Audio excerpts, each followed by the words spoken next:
नाजरीन, इस खबरनामे के ताउन करदा इजी एक्सप्रेस 99 स्टोर, टोली चौकी, पोडियम मॉल, हैदराबाद। दोस्तों, आज ही विजिट करिए easy express 99 store, podium mall, Toli Chowki, ground floor, और हमसे मिलकर जानिए बिजनेस करने का तरीका। होलसेल में आप मुझसे माल ले सकते हो और फ्रेंचाइज के बारे में जानकारी ले सकते हो, किस तरीके से खोलना है, प्रमोशंस वगैरह के बारे में। कांटेक्ट करिए इस नंबर पे। चलो चले 99 इजी एक्सप्रेस 99, चलो चले 99, चलो चले 99, चलो चले 99 इजी एक्सप्रेस 99, चलो चले।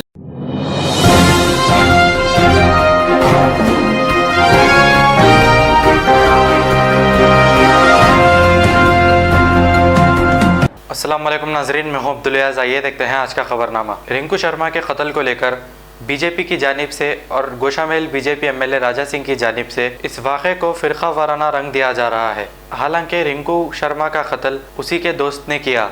अब वो इत्तेफाक की बात है कि उसका दोस्त मुसलमान है। इसको फ़िरक़ा वाराना रंग देकर दिल्ली के पुरअमन माहौल को बीजेपी की जानिब से बिगाड़ने की कोशिश की जा रही है।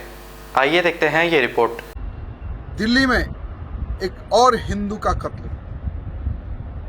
रिंकू शर्मा का बस इतना ही कसूर था कि वो जय श्री राम का नारा लेकर राम मंदिर निर्माण के लिए निधि इकट्ठा कर रहा था। दुर्भाग्य देखिए कि रिंकू शर्मा के घर में 30 से 40 लोग घुसकर उसको चाकुओं से मार के उसका कत्ल करते हैं।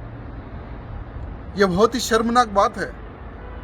दिल्ली में जब से केजरीवाल की सरकार बनी, एक मानो में माइनॉरिटी को इतना बल मिल गया कि माइनॉरिटी हिंदुओं के ऊपर कुछ भी कर सकते, हिंदुओं का खून कर सकते, महिलाओं को ऊपर अत्याचार कर सकते। ये केजरीवाल के राज में चल रहा है। मैं दिल्ली के हिंदुओं को कहना चाहूंगा, अगर सुरक्षित रहना है तो जागो, उठो, और जो भी हिंदुओं के प्रति आंख उठाए उसको उनकी भाषा में जवाब दो। नहीं तो कश्मीर में जो कश्मीरी पंडितों का जो हाल हुआ, वही हाल तुम लोगों का होगा। दिल्ली के हिंदुओं को कहना चाहूँगा, और साथ ही साथ रिंकू के परिवार को कहना चाहूँगा कि भले ही तुमने एक बेटा खोया है, लेकिन कई ऐसे राम भक्त हैं जो तुम्हारे बेटा बनकर तुम्हारी सेवा करेंगे। डरने की कोई ज़रूरत नहीं। अफसोस है कि रिंकू आज हमारे बीच नहीं है, लेकिन आज रिंकू के दोस्त, रिंकू के भाई, कई लोग बनकर आपके परिवार के साथ है। ये फिक्र करने की जरूरत नहीं।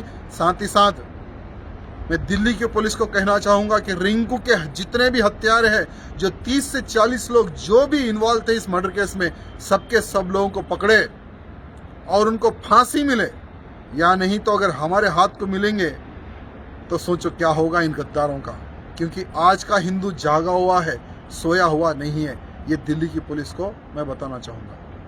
खबर है शहर की, खबर है गाँव की, खबर है सारी दुनिया की। 7H न्यूज पसंद आए तो लाइक कीजिए, शेयर कीजिए और सब्सक्राइब करना ना भूलें। 7H news.